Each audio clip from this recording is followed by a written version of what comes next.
Want to know how to have a healthy relationship with social media? Like it or not, social media is a part of most of our lives, even if we personally don't use it. So, how can we build a healthy relationship with social media so it doesn't ruin our lives or control our lives?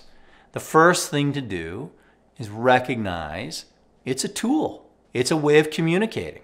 Just like the telephone, just like letters, just like anything we've used in the past. This is just another way of engaging.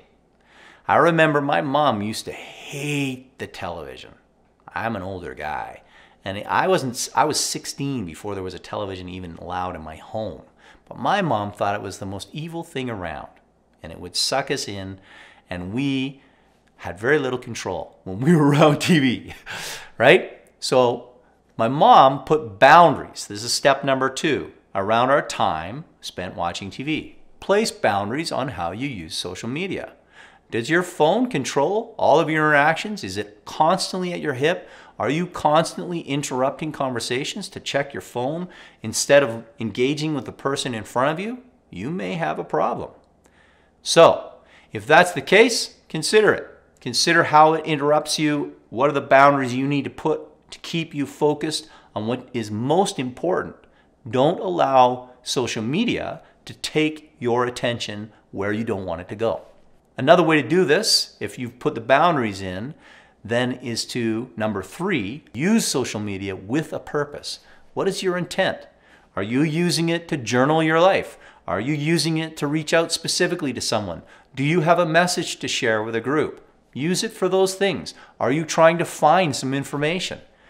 But just to get on and burn and spin and look and feed yourself dopamine hit after dopamine hit of just likes and connection, that's a problem. It consumes many people.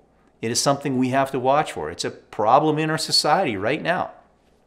So make a purpose happen so that you don't have to deal with what am I up to. 4th, make your emotional health your personal responsibility.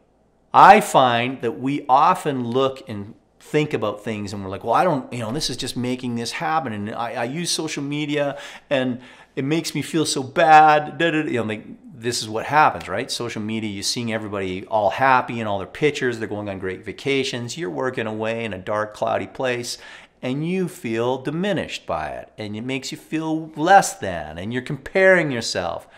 If you are allowing social media to dictate your emotional health, that is a problem only you can solve.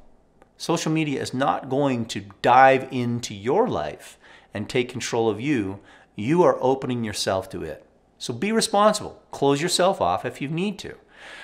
I found that there was a documentary on Netflix called The Social Dilemma, and they talked specifically about the impact of social media on our society.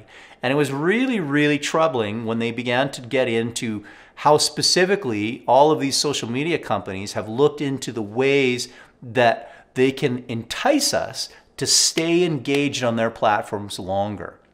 They look specifically at ways that we get dopamine hits. We get these little hits that it's like taking a drug that tell us, hey, this is good, stay on, stay on. And we are like a dog being trained to sit when we're on social media, waiting for our next like of our post, or looking to see if that person made a response, watching the little bubbles vibrate, waiting for that response from that person we're talking to, just staring at our screen. We give up so much of ourselves in the desire for the dopamine hit that they have embedded into these platforms to keep us engaged. Well, guess what? Taking cocaine is actually a lot of fun for people when they do it, and you can do it all the time and keep that high, and that's called an addiction, and it really messes up your life. Dopamine hits from social media can be fun. You can take it, it's fine. Maybe let's not use cocaine because that's such a polarizing thing when compared to social media. But let's think about, anything less like alcohol. People drink alcohol all the time and they love it and they have a good time. Some people get pulled into addiction and they have to learn how to deal with that in the way that they learn. Consider social media like this, right? AI does not have the power to control you. We made AI. So when they talk in Social Dilemma, they talk about the impact of AI on our social society and how we are being sucked into all this and it controls us, blah, blah, blah. No, no, no, no. We control us. You are allowing yourself to chase a dopamine hit, to chase the next like, the next conversation, the next video, because of the platform that was created. And the AI is intelligent, but you have the control over your emotions. No one else does but you. So if you set the boundaries, you understand the parameters through which you work, you use social media with a purpose, you engage in the way you want, and you recognize that you are now spinning through and just drop your phone and step away, this will help you. This will help you to be more powerful than social media with its AI that's telling you to go after it.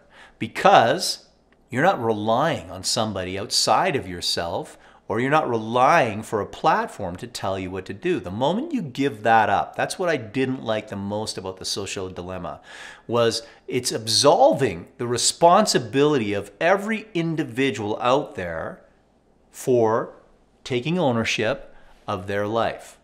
Now I understand the power of addiction. I understand that it has been built to make me want to be addicted. But you know what? It is not the first thing that is out there in the world that is built that way, right? All kinds of drugs, all kinds of activities, all kinds of things draw us in to a level that we become consumed, or just we become lost in that space where we are not making choices that are in the best interest of ourselves. This is the same case with social media. You have the power to change how you're interacting with it, because you have the power to choose what you let into your life. Cut it off, take a fast, break away, get yourself reset. And you'll find that as you do these things, it's a great tool. It allows you to keep in connection with things that you like and love. Be very conscientious about what you click on and what you like. And this will help you to navigate that world and have it serve you instead of you being a slave to the drive of that dopamine hit. I don't know how you manage it, but I'd love to hear if you follow any of these steps or what you do in your life. And if it's become a problem for you and you don't know how to escape it, I'd love to hear where you're trying to go to find a way out. So before we go, let's just take a look at these tools that I talked about, right? First of all, recognize social media is just a tool. It's nothing more. Second, boundaries on your time spent on social media. What are your limitations? Don't go over them. Honor that. Stick to it. Don't get pulled in. Use it with a specific purpose in mind. If you go to it with that purpose, don't deviate, stay on point, and get off when you're done. Fourth, make your own emotional health your responsibility. Don't cast blame on a platform that you can't seem to get off of. There's nothing keeping you there but yourself. It is your decision. If you can get your mindset into this space, social media will become your tool and you won't be the tool of social media. I hope you're following this stuff. I hope you have your ways of doing it. I'd love to hear from you. And stick around. Another video coming up, how to heal from a friendship breakup. If you're on social media, maybe you're looking for another friend on social media and your breakup is causing you to step out from your norm. I'm James Burnham. Like, subscribe, follow. Thanks for joining me.